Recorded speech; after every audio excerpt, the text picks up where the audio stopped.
TVN 24 news নেটওয়ার্কের নিয়মিত আয়োজন টিভিএন অ্যানালিসিস অনুষ্ঠান থেকে আপনাদের সবাইকে স্বাগত জানাচ্ছি আমি রানা আহমেদ। সুপ্রিয় দর্শক, আপনারা এই মুহূর্তে যারা ঘরে টেলিভিশন সেটের সামনে বসে অনুষ্ঠানটি দেখছেন কিংবা আরেকটু পরে টেলিভিশন সেটের সামনে বসে আপনাদের এই প্রিয় অনুষ্ঠানটি উপভোগ করবেন, কিংবা এই মুহূর্তে যারা ফেসবুক লাইভে ঢুকেছেন অথবা আরেকটু পরে ফেসবুক লাইভে ঢুকবেন, কিংবা আরও পরে সময় সুযোগ মতো যারা ইউটিউবে অনুষ্ঠানটি দেখবেন তাদেরকেও আগাম স্বাগত জানিয়ে রাখি। সুপ্রিয় দর্শক, আজকে আমরা ইমিগ্রেশনের বিষয় নিয়ে কথা বলবো। গুরুত্বপূর্ণ একটি খবর নিশ্চয়ই আপনারা ইতিমধ্যে জেনেছেন, আমরাও জেনেছি যে এটা দুঃসংবাদের খবর, সুসংবাদ নয়, দুঃসংবাদের, যে স্টুডেন্ট ভিসা স্থগিত করলো ট্রাম্প প্রশাসন। সারা পৃথিবীব্যাপী, বিশ্বব্যাপী সব ধরনের স্টুডেন্ট ভিসা, যত রকমের স্টুডেন্ট ভিসা আছে, এফ, এম, জে, যাই থাকুক না কেন, সব ধরনের ভিসা ইন্টারভিউ স্থগিত করেছে ট্রাম্প প্রশাসন, আবেদনও স্থগিত করেছে। তাহলে এরপর কি হবে? এরপর কি অন্যান্য ভিসার ক্ষেত্রেও একই ধরনের খড়গ প্রসারিত হচ্ছে ট্রাম্প প্রশাসনের? এই বিষয়টি আজকে আমাদের গুরুত্বপূর্ণ আলোচনার বিষয়বস্তু। সুপ্রিয় দর্শক, এর বাইরে ইমিগ্রেশন সংক্রান্ত তো আপনাদের নানান প্রশ্ন থাকবেই, থাকাটাই স্বাভাবিক। সেই প্রশ্নগুলো করবার জন্য আমাদের টেলিভিশন স্ক্রিনে যে টেলিফোন নম্বরটি ভেসে উঠেছে, তারপরেও আমি বলে দিচ্ছি 646-307-9828, এই নম্বরে ফোন করতে পারেন, কিংবা যাদের ফোন করতে একান্তই অসুবিধা হয় তারা আমাদের ফেসবুকেও প্রশ্ন রাখতে পারেন।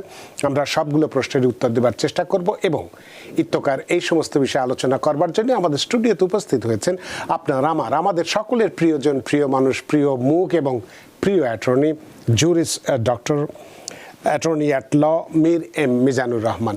জনাব মিজানুর রহমান, আপনাকে স্বাগত। ধন্যবাদ। আপনাকেও অসংখ্য ধন্যবাদ যে সারাদিনের কর্মব্যস্ততা উপেক্ষা করে আমাদের স্টুডিওতে উপস্থিত হয়েছেন। এবং আজকে যে বিষয়টি খুবই দুঃখজনক একটি ঘটনা, কারণ মিলিয়ন মিলিয়ন স্টুডেন্ট সারা পৃথিবী থেকে তাদের স্বপ্নের দেশ আমেরিকা এসে পড়াশোনা করতে চায়, কিন্তু সেই পড়াশোনার জন্য যে স্টুডেন্ট ভিসা সেটি আপাতত স্থগিত করা হয়েছে, সাময়িক স্থগিত করা হয়েছে। কতদিনের জন্য করা হয়েছে সেটাও আমরা জানি না, সেটি আজকে আমাদের আলোচনার বিষয়। তবে এই বিষয়টি আলোচনা করার আগে এই বিষয়টি সম্পর্কে কিছু কথা আমি বলতে চাই। সুপ্রিয় দর্শক, ট্রাম্প প্রশাসন কর্তৃক বিশ্বব্যাপী স্টুডেন্ট ভিসা স্থগিত করার প্রাসঙ্গিকতার আলোকে বর্তমান পরিস্থিতি কি এবং কেন, সে সম্পর্কে একটু আলোচনা করি। সুপ্রিয় দর্শক, ইতিমধ্যেই আমরা জেনে গেছি বিশ্বব্যাপী বিদেশি শিক্ষার্থীদের ভিসা আবেদনের প্রক্রিয়া অনির্দিষ্টকালের জন্য স্থগিত করেছে ট্রাম্প প্রশাসন। এর মধ্য দিয়ে উচ্চশিক্ষার জন্য যুক্তরাষ্ট্রে যেতে আগ্রহী বিভিন্ন দেশের শিক্ষার্থীদের ওপর ট্রাম্প প্রশাসনের অন্যান্য ক্যাটাগরির ভিসার সাথে আরেকটি খড়গ নেমে এলো। গত মঙ্গলবার মার্কিন পররাষ্ট্রমন্ত্রী মার্কো রুবিও বিশ্বব্যাপী দেশটির সব দূতাবাস ও কনসুলেটকে নির্দেশ দিয়েছেন, ইতিমধ্যে যাদের ভিসার সাক্ষাৎকারের দিন নির্ধারিত হয়েছে তাঁরা ছাড়া পরবর্তী নির্দেশ না দেওয়া পর্যন্ত নতুন করে সব বিদেশি শিক্ষার্থীর ভিসা আবেদন যেন স্থগিত রাখা হয়। ট্রাম্প প্রশাসনের এই সিদ্ধান্তে উচ্চশিক্ষার জন্য যুক্তরাষ্ট্র যেতে চাওয়া শিক্ষার্থীরা পড়েছেন মহাবিপাকে, এবং অনেকের আগামীর স্বপ্নসৌধ যেন কর্পূরের মতো উবে যেতে বসেছে। এই নিষেধাজ্ঞার পেছনে যুক্তি দেখিয়ে বলা হয়, আবেদনকারী স্টুডেন্টদের সামাজিক যোগাযোগ মাধ্যমের কর্মকাণ্ড ও সামাজিক বিষয় যাচাই বাছাই করার পরিসর আরও বৃদ্ধির প্রস্তুতি হিসেবে সব দূতাবাস ও কনসুলেটকে নতুন করে বিদেশি শিক্ষার্থীদের ভিসা আবেদন প্রক্রিয়া স্থগিত রাখা হবে এবং পরবর্তী নির্দেশ না দেওয়া পর্যন্ত এই স্থগিতাদেশ বহাল থাকবে। সুপ্রিয় দর্শক, আপনাদের নিশ্চয়ই মনে আছে প্রেসিডেন্ট ডোনাল্ড ট্রাম্প প্রথম মেয়াদে প্রেসিডেন্ট থাকাকালীন বিদেশি শিক্ষার্থীদের ভিসা আবেদন গ্রহণের ক্ষেত্রে কড়াকড়ি আরোপ করেছিলেন। ট্রাম্পের কিন্তু সেই নীতি তাঁর উত্তরসূরি প্রেসিডেন্ট জো বাইডেনের প্রশাসনও অব্যাহত রেখেছিল। এরই ধারাবাহিকতায় এই বছরের শুরুতে মার্কিন পররাষ্ট্র দপ্তর বিদেশি শিক্ষার্থীদের সামাজিক যোগাযোগ মাধ্যমের কর্মকাণ্ড যাচাই বাছাইয়ের ক্ষেত্রে আরও বেশি কড়াকড়ি আরোপ করে। যদিও বিদেশি শিক্ষার্থী গ্রহণের ক্ষেত্রে সামাজিক যোগাযোগ মাধ্যমের কর্মকাণ্ড যাচাই বাছাইয়ে নতুন করে কিভাবে কড়াকড়ি আরোপ করা হবে তা কিন্তু এখনো স্পষ্ট নয়। তবে ট্রাম্প প্রশাসনের এ সিদ্ধান্তে বিভিন্ন দেশের মিলিয়ন মিলিয়ন শিক্ষার্থী বিপাকে পড়েছেন, তাতে কোনো সন্দেহ নেই। যদিও দেখা যাচ্ছে যুক্তরাষ্ট্রের বিদেশি শিক্ষার্থীর আগমন গত বছর থেকেই কমতে শুরু করেছে। এক পরিসংখ্যানে দেখা যায় 2023-24 শিক্ষাবর্ষে 1 মিলিয়নেরও বেশি বিদেশি শিক্ষার্থী যুক্তরাষ্ট্রের বিভিন্ন শিক্ষা প্রতিষ্ঠানে ভর্তি হয়েছিলেন। 2024 সালের মার্চ থেকে 2025 সালের এ পর্যন্ত এই সংখ্যা আগের বছরের তুলনায় 11% কমেছে। বিশ্লেষকরা বলছেন, ট্রাম্পের নতুন এই নীতির কারণে দেশটিতে বিদেশি শিক্ষার্থীর আগমন আরও কমবে। শুধু তাই নয়, নতুন করে ভিসা আবেদন প্রক্রিয়া স্থগিতের এই সিদ্ধান্তের সরাসরি প্রভাব পড়বে 1 মিলিয়ন বিদেশি শিক্ষার্থীর ওপর। এছাড়া যুক্তরাষ্ট্রে উচ্চশিক্ষা নিতে আগ্রহী আরও মিলিয়ন শিক্ষার্থীর ওপর নতুন করে এর প্রভাব পড়বে। যদিও আন্তর্জাতিক শিক্ষার্থীদের ওপর এই বিধিনিষেধ সব দেশের উপর নাকি কিছু দেশের ওপর কার্যকর হবে তাও কিন্তু স্পষ্ট নয়। আমরা যেটুকু জানি যে দীর্ঘদিন ধরে উচ্চশিক্ষার জন্য বিদেশি শিক্ষার্থীদের প্রথম পছন্দ ও গন্তব্য যুক্তরাষ্ট্র। পাশাপাশি বিদেশি শিক্ষার্থীদের মাধ্যমে যুক্তরাষ্ট্রের উচ্চশিক্ষা ব্যবস্থাও অনেক সুবিধা পেয়েছে, বিশেষ করে আর্থিক স্থিতিশীলতা ও গবেষণার মতো ক্ষেত্রগুলোতে লাভবান হয়েছে দেশটি। তাহলে এখন কি হবে? এটি মিলিয়ন ডলারের প্রশ্ন, সুপ্রিয় দর্শক, আপনাদের কাছেও। জনাব অ্যাটর্নি মীর এম মিজানুর রহমান, আমি কিছুটা সংক্ষিপ্ত করে তুলেছি যে শুধুমাত্র এই যে স্টুডেন্টদের ভিসা স্থগিতের ক্ষেত্রে সামাজিক যোগাযোগ মাধ্যমকে বলা হচ্ছে, এর বাইরেও আর কি কারণ থাকতে পারে। যেমন ধরুন যে আমরা একটি খবরে দেখলাম যে মার্কিন শীর্ষ কূটনীতিকরা বলছেন যে পররাষ্ট্র দপ্তর হোমল্যান্ড সিকিউরিটি বিভাগের সাথে একযোগে কাজ করবে এই ভিসা বাতিল কার্যক্রমে, যা চীনা শিক্ষার্থীদের লক্ষ্য করে। এই যে একটি লক্ষ্য চীনা শিক্ষার্থীদের, কারণ আমরা সবাই জানি যে আমেরিকায় সবচেয়ে বেশি স্টুডেন্ট ভিসা লাভ করে থাকে চীন, দ্বিতীয় ভারত, তারপরে অন্যান্য দেশ, এবং ছোট্ট দেশ হিসেবে আমাদের বাংলাদেশেও গত বছর যদি আমরা হিসাব করি সেখানে দেখা যায় 17,099 জন ছাত্রছাত্রী এই দেশে এসে ভিসা পেয়েছে শিক্ষার্থী হিসেবে। তো এই ক্ষেত্রে যেটা বলা হলো যে এই যে চীনা শিক্ষার্থীদের লক্ষ্য করবে, বিশেষ করে যাদের চীনা কমিউনিস্ট পার্টির সঙ্গে সম্পর্ক রয়েছে বা যারা গুরুত্বপূর্ণ খাতে পড়াশোনা করছে। তাহলে আমরা এই ভবিষ্যতের, যেটা তারা বলছে যে ভবিষ্যতের আবেদনগুলোতে, ভিসা আবেদনগুলোতে নিরাপত্তা জোরদার করার জন্য পিপলস রিপাবলিক অফ চায়না এবং হংকংয়ের আবেদনকারীদের জন্য ভিসা মানদণ্ড পুনর্বিবেচনা করবে। একটি কারণ, যদিও এই যে পররাষ্ট্রমন্ত্রী মার্কো রুবিওর কথাতে আমরা প্রথম দিকে যেটা দেখেছিলাম যে শুধুমাত্র যোগাযোগ মাধ্যমের কথা বলা হয়েছে, এই একটি বিষয়। তো এর যে এই ভিসা স্থগিতের কারণে কি নেতিবাচক প্রভাব পড়বে, বিশেষ করে শিক্ষা প্রতিষ্ঠানগুলোতে কি পড়বে, নাকি বাংলাদেশের একটি প্রবাদ আছে যে সেটি আমি ঠিক মুখে বলছি না কিন্তু আকার ইঙ্গিতে বলছি, কাকে মেরে কাকে যেন শেখানোর একটি বিষয় আছে। এই স্টুডেন্ট ভিসা বাতিলের উপলক্ষ করে কি অন্যান্য ক্যাটাগরির যে ভিসাগুলো আছে সেগুলোর ক্ষেত্রেও খড়গহস্ত হবে কি না, এই বিষয়টি একজন আইন বিশেষজ্ঞ হিসেবে আপনি কিভাবে দেখছেন? ধন্যবাদ। আপনি খুব সংক্ষিপ্ত আকারে যদিও বলছেন যে আপনি বলেছেন, কিন্তু আমার মনে হয় যে আপনি যা বলেছেন তারপরে আর খুব বেশি কথা বলে একই জিনিস রিপিট করা হবে আর কি। সুতরাং আমি আর বেশি কথা বাড়াতে চাচ্ছি না। হ্যাঁ, তবে এটার সাথে তো আগে মানে ভদ্রভাবে বললে যেটা বোঝা যায় যে মার্কিন যে পররাষ্ট্র নীতি ওটার সাথে তাল মিলিয়ে এই জিনিসটা করা হচ্ছে। তো একটা তো আছে, প্রথমে যেটা দেখা গেল যে যে ইসরায়েলের প্রতি বিদ্বেষ মনোভাব প্রকাশ করায় বা ওই ফিলিস্তিনিদের প্রতি সংহতি প্রকাশ করায় এই ব্যাপারটা শুরু হলো, যে যারা এই ধরনের করছে, যে ধরনের ফরেন স্টুডেন্টরা বা যাদের ইভেন গ্রিন কার্ড আছে, যেটা আমি বেশ কয়েকবার আগেও বলেছি, যেটা নতুন কিছু না, সেটা হচ্ছে যে আপনি সিটিজেন হওয়া ছাড়া অন্য যে কোনো ক্যাটাগরিতেই থাকেন, ইভেন গ্রিন কার্ড থাকলেও হ্যাঁ আপনি হচ্ছেন এলিয়েন। তো সুতরাং এই পুরো জনগোষ্ঠী যারা আছে, স্টুডেন্ট ভিসাই হোক, গ্রিন কার্ডই হোক, যেভাবেই হোক আছেন, বা আপনার গ্রিন কার্ড অ্যাপ্লিকেশন পেন্ডিং আছে, আপনার ইভেন ফ্যামিলি আছে, স্পাউস সিটিজেন আছে, যাই থাকুক, যারাই এই যে মার্কিন নীতি যে ইসরায়েলের প্রতি তাদের কর্মকাণ্ডের যে বিরুদ্ধে যে মনোভাব প্রকাশ করা, এবং বিশেষ করে যাদের উপরে এই আক্রমণ চলছে, যে ফিলিস্তিনিদের প্রতি সংহতি প্রকাশ করলে তারা বিভিন্ন জনের ভ্যালিড ভিসাও রিভোক করে দিচ্ছে। হ্যাঁ, তো এটার সবচেয়ে বড় মানে একটা খবর যে আপনি নতুন কাউকে আসতে দেবেন না, এটা ইন্টারভিউ নিয়েও অনেকে আসতে ফেস করেও অনেকে আসতে পারেন না, সেটা এক জিনিস। কিন্তু যারা অলরেডি ভিসা নিয়ে আসছে, পড়াশোনা করছে, এক সেমিস্টার হয়তো বাকি আছে, তাদের ধরে ধরে আপনি রিভোক করে তাকে পাঠিয়ে দিবেন, এটা একটা বেশ বড় একটা খবর একটা মানুষের জীবনে।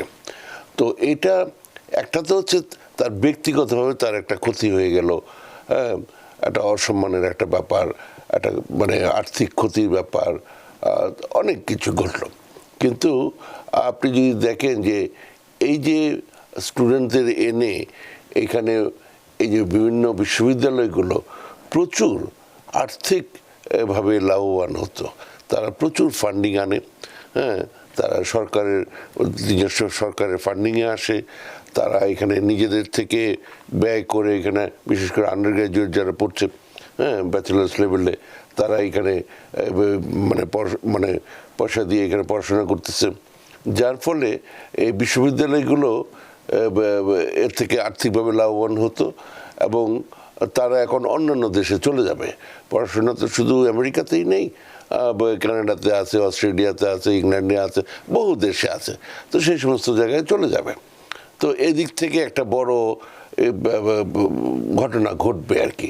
আরেকটা জিনিস হচ্ছে এই আন্ডার গ্রাজুয়েট লেভেলে, বিশেষ করে বড় বড় ইউনিভার্সিটিগুলোতে, ছোটগুলো তো আছে, আপনার যে প্রফেসররা তারা মূলত গবেষণা নিয়ে ব্যস্ত থাকেন, এবং আন্ডার গ্র্যাজুয়েট লেভেলে যে পড়াশোনাটা করানো, টিচিংটা, এটা গ্র্যাজুয়েট টিচিং অ্যাসিস্ট্যান্টরা করে।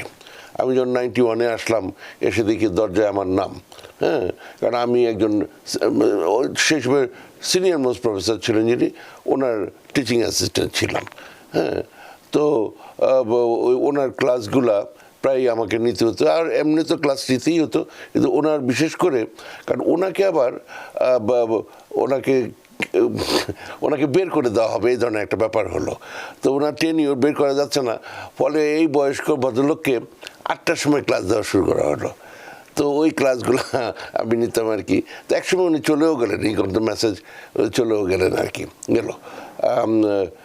আমি জানি না উনি এখন কোথায় আছে, বেঁচে আছেন কি না, বেশ বয়স্ক একজন মানুষের ইসে ছিলাম, গেল। তো এখন ওই এই যে এই সুযোগটা যে তাদেরকে দিয়ে যে এই যে সার্ভিসটা নেওয়া, তারপরে প্রচুর মানুষ রিসার্চ অ্যাসিস্ট্যান্ট হিসেবে আসে, এতে তার কিছু উপকার হয়। হ্যাঁ, আমাদের টিউশন দিতে হতো না, উল্টো আমরা বেতন পেতাম। কিন্তু মানে ইউনিভার্সিটিগুলা লাভবান হতো, হ্যাঁ, হয়। তো সেখানে যদি তাদেরকে এভাবে বের করে দেয় বা রিভোক করে তাদের ভিসা, প্রচুর স্টুডেন্ট আছে। হ্যাঁ, আমি তো জেনারেল লাইনের লোক, পাবলিক অ্যাডমিনিস্ট্রেশনের ছাত্র ছিলাম, হ্যাঁ, পরে ল পড়েছি, হ্যাঁ, কিন্তু প্রচুর আছে যারা ওই সায়েন্সের বিভিন্ন সাবজেক্টে রিসার্চের সাথে জড়িত। হ্যাঁ, তাদের এগুলা অত্যন্ত মানে ক্রিটিক্যাল এবং ডেলিকেট, এবং মানে একটা ইম্পর্টেন্ট একটা কাজ করছে, এর মধ্যে যদি তার রিভোক করে তাকে পাঠিয়ে দেওয়া হয়, ওই প্রফেসর তো বিপদে পড়বে। হ্যাঁ, এখানে তো ফলে এইভাবে করে শুধুমাত্র যে যার ভিসাটা চলে গেল সেই ক্ষতিগ্রস্ত হবে, সে তা না, যার কারণে ওই প্রফেসররা ওই ইউনিভার্সিটি এরকম প্রচুর, এবং ওই ইউনিভার্সিটির প্রফেসররা বাইরে থেকে প্রচুর ফান্ডিং আনে, হ্যাঁ, এবং সেই ফান্ডিংয়ের এবং সেটা এক্সপেক্টও করা হয়, এবং সেই ফান্ডিং এনে এই টিচিংয়ের মানে ওদের সেই খুবই অল্প পয়সায় তাদেরকে দিয়ে কাজ করা, যেটা টিপিক্যাল আমেরিকান যারা ছাত্র তাদেরকে বলে মানে তাদেরকে দিয়েও কাজ করা, তাদের বেতন আবার অন্যরকম হয়। হ্যাঁ, তো ফলে অল্প পয়সায় রিসার্চ অ্যান্ড টিচিং এর প্রচুর কাজ করানো হয়, হ্যাঁ। তো ফলে ওই জিনিসটা ওটা নষ্ট হয়ে গেল।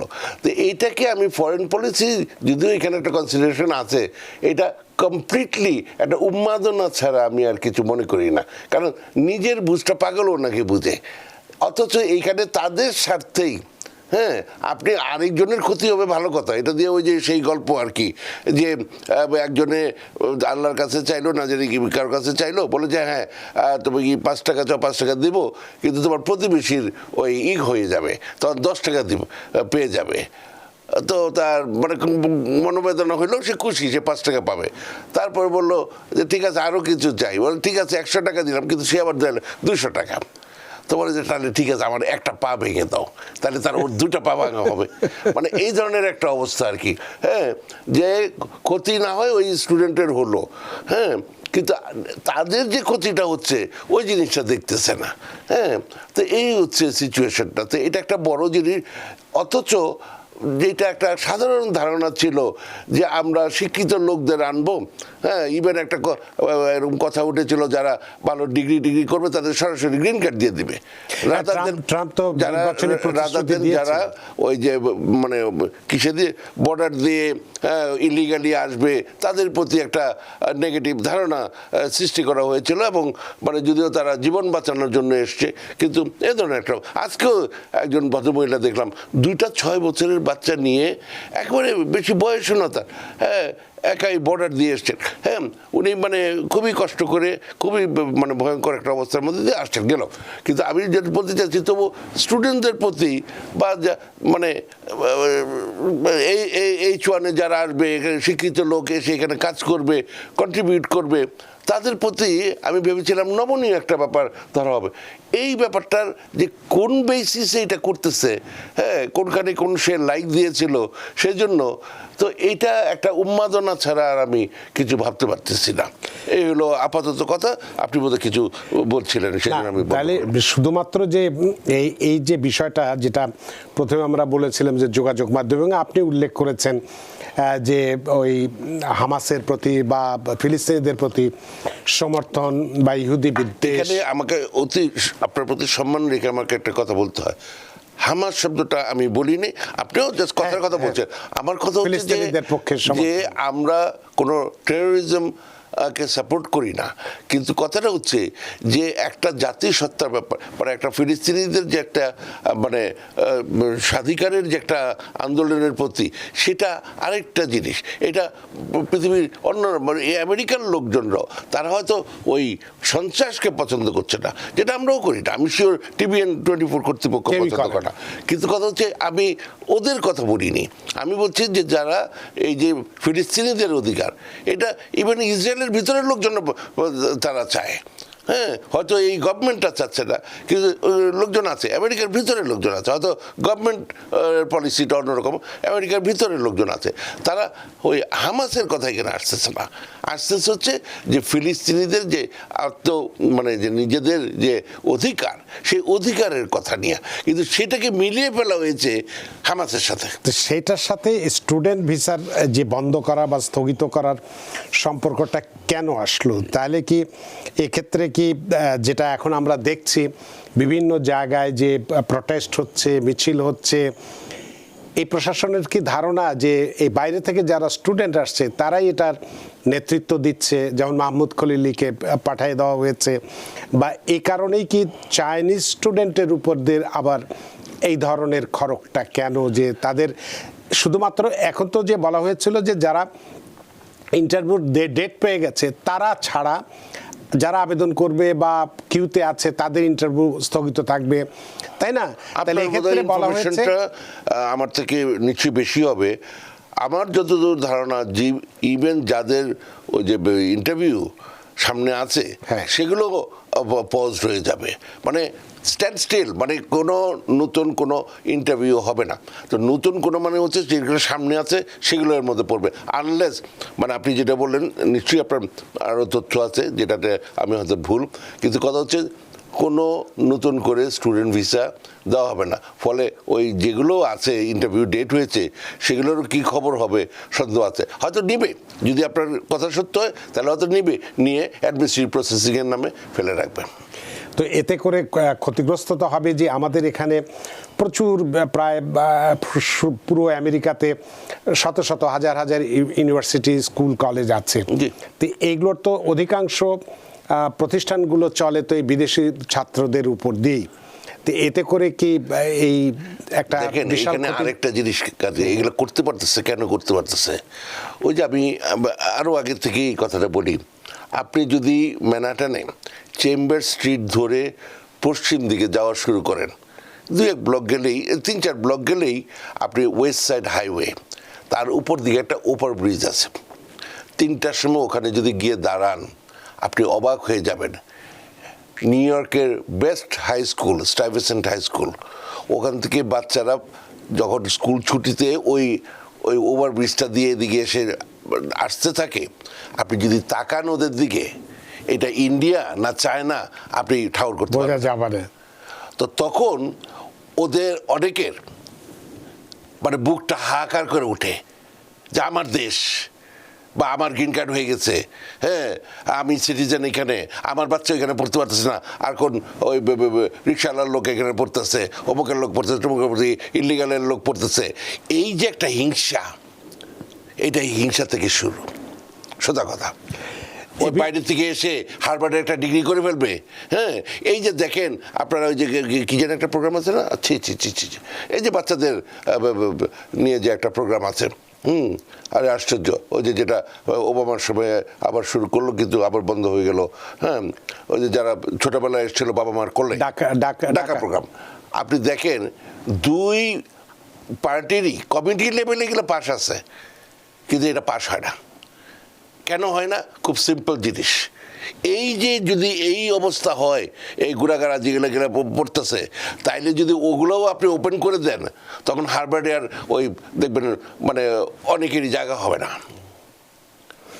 এই বেসিক ঘটনাটা এইখানে। হার্ভার্ডের উপরেও তো খড়গ হস্ত হয়েছে। হার্ভার্ডের উপর তো একটা সিম্বল হিসেবে বললাম আর কি, এই হলো কথা।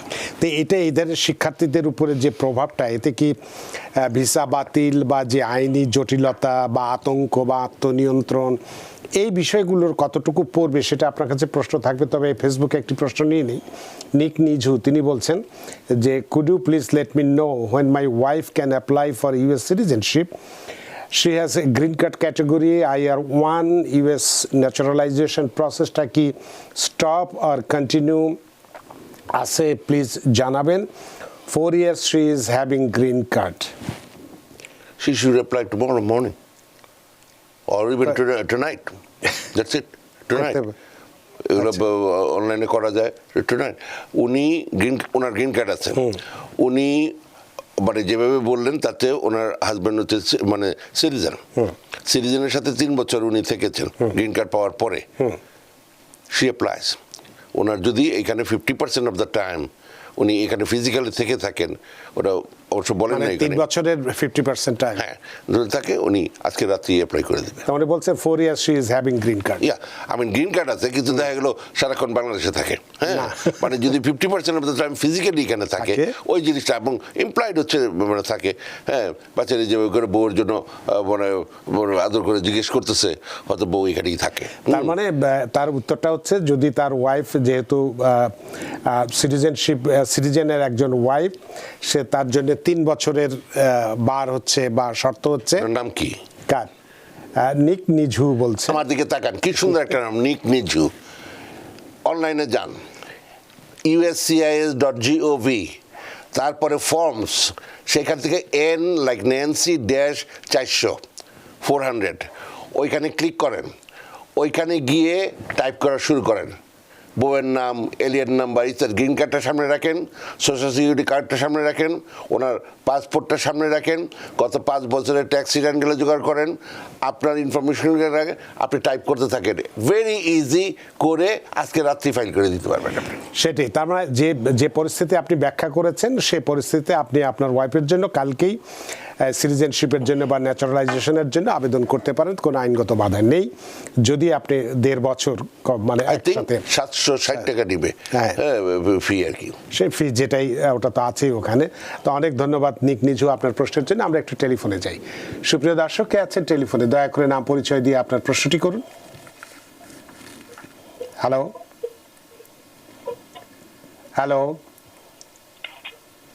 দর্শক, কে আছেন টেলিফোনে? দয়া করে নাম পরিচয় দিয়ে আপনার প্রশ্নটি করুন। আমরা অপেক্ষা করছি, আপনার জন্য সময় নষ্ট হচ্ছে।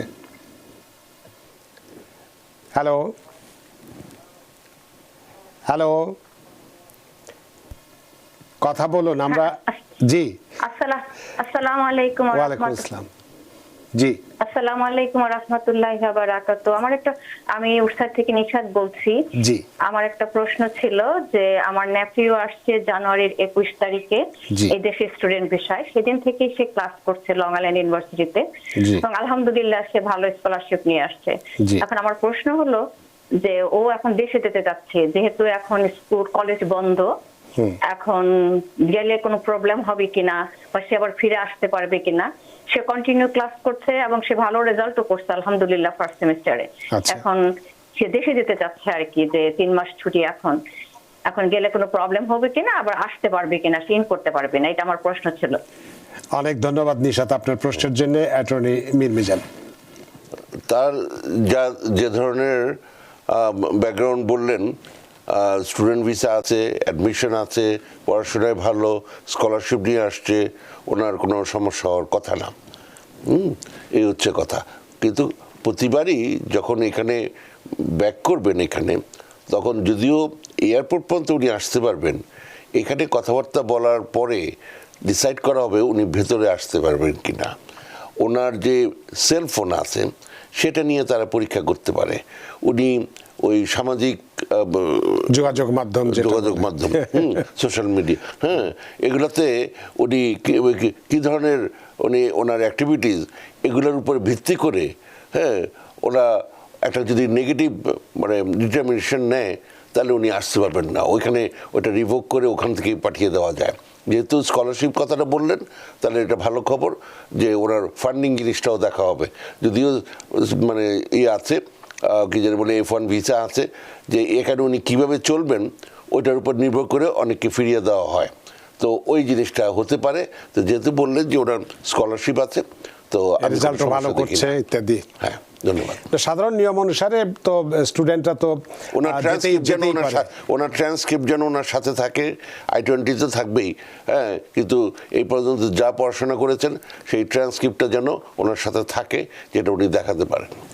অনেক ধন্যবাদ নিশাত আপনার প্রশ্নের জন্য। আশা করি প্রশ্নের উত্তর পেয়েছেন এবং খুশি হয়েছেন। আমরা আরও বেশ কিছু গুরুত্বপূর্ণ বিষয় নিয়ে কথা বলবো, তবে একটা বিরতি নিতে চাই। বিরতির পরে এসে সেসব বিষয় নিয়ে কথা বলতে চাই। সুপ্রিয় দর্শক, নিচ্ছে একটি ছোট্ট বিরতি, সে পর্যন্ত আমাদের সাথেই থাকুন। সুপ্রিয় দর্শক, বিরতির পর ফিরে এলাম আপনাদের প্রিয় অনুষ্ঠান টিভিএন অ্যানালিসিসে। আজকের অতিথি jurist doctor attorney at law Mir M Mizanur Rahman, এবং আপনাদের সাথে রয়েছে আমি রানা আহমেদ।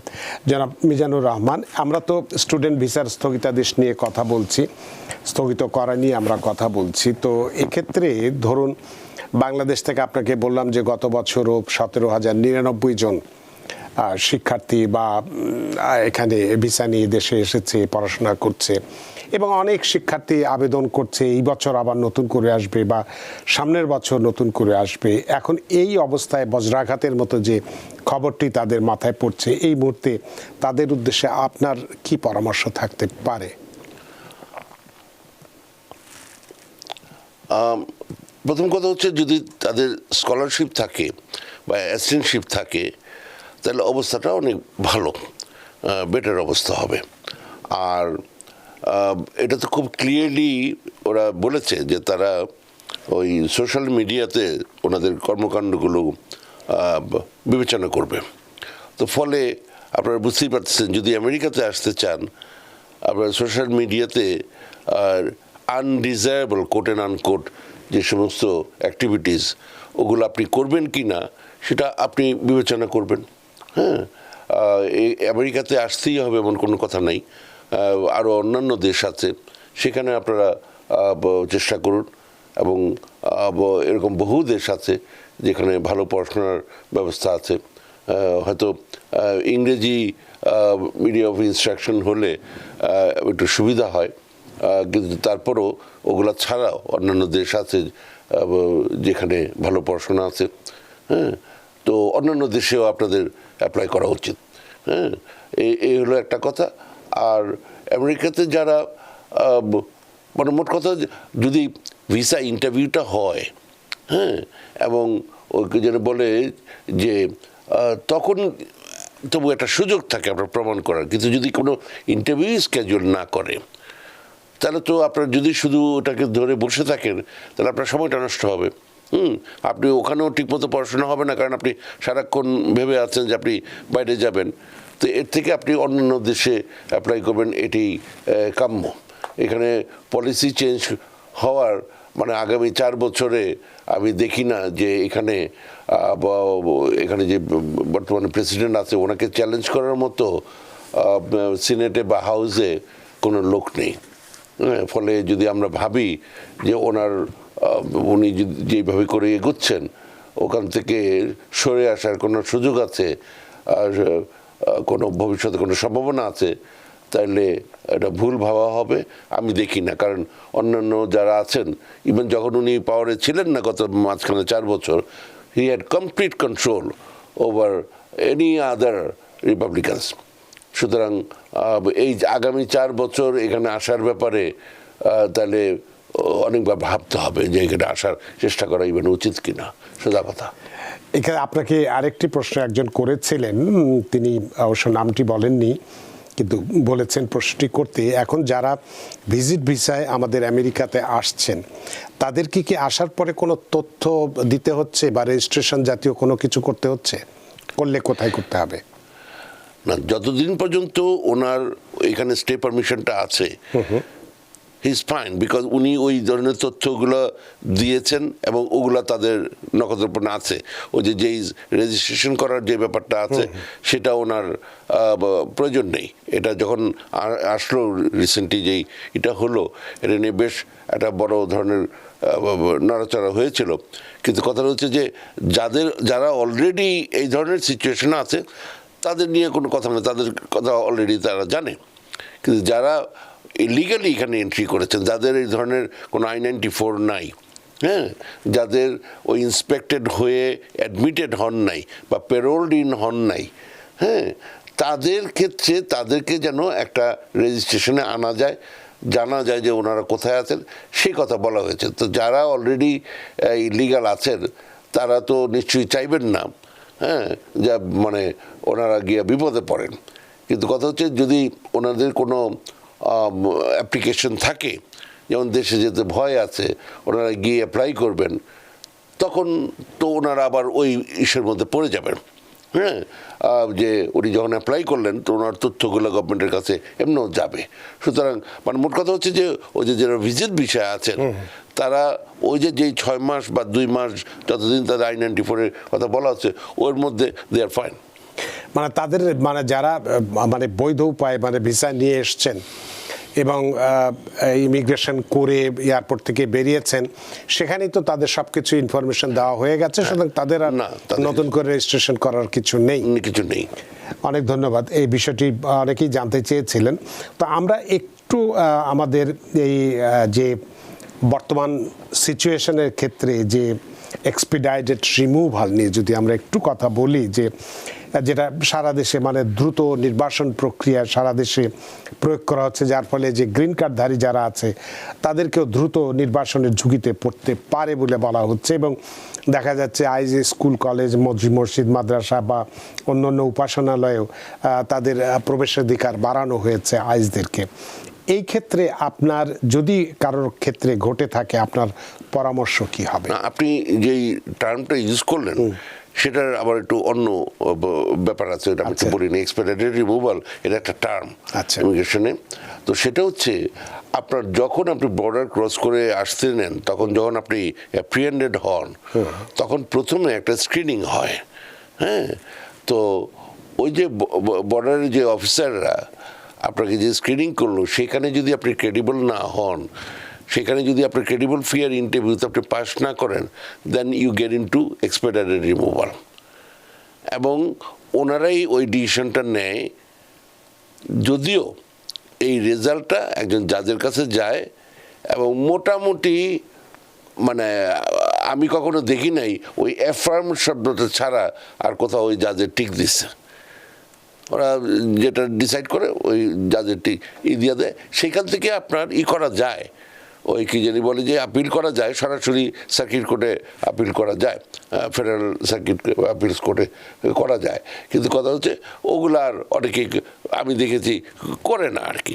হ্যাঁ, করলে আমি এটা মানে কিছু আগেও এরকম আমার এরকম হয়েছে এক্সপায়ারি রিমুভাল ক্ষেত্রে, কিন্তু তারা মানে এই ব্যাপারে আর অর্থকরী খরচ করতে চাচ্ছে না বা ভাবছে যে আর হবে না, জাজেই যেহেতু না করে দিয়েছে আর কি হবে ইত্যাদি।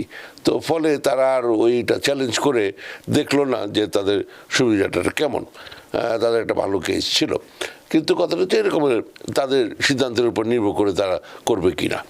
তো সেভাবে করে এক্সপায়ারি রিমুভাল এটা আরও আগে থেকেই আছে। একটা কথা আমাদের বুঝতে হবে যে এই যে জিনিসগুলা এইগুলা এই ধরনের আইন নতুন করে কিছু করা হয়নি। নিজেদের মধ্যে যে ইন্টারনাল যে বিভিন্ন মেমোরেন্ডাম দেওয়া হচ্ছে, ডিসিশন করা হচ্ছে, কেবল দেওয়া হচ্ছে, এগুলার যে বেসিস যে আইনগুলা এগুলা সবসময় ছিল। হ্যাঁ, এগুলা প্রয়োগ করা হচ্ছে, এই হচ্ছে কথাটা। এগুলা এই ধরনের আইন কানুন, স্টুডেন্ট ভিসা না দেওয়া যায়, স্টুডেন্ট ভিসা রিভোক করা যায়, এগুলো সবসময় ছিল এর আগেও। আপনার মানে আমি এরকমের প্রচুর দেখেছি। মাত্র এক সেমিস্টার আছে, তার গিয়ে তর্ক করলো হচ্ছে ফি নিয়ে, হ্যাঁ, বা অন্য কিছু একটা ইস্যু নিয়ে।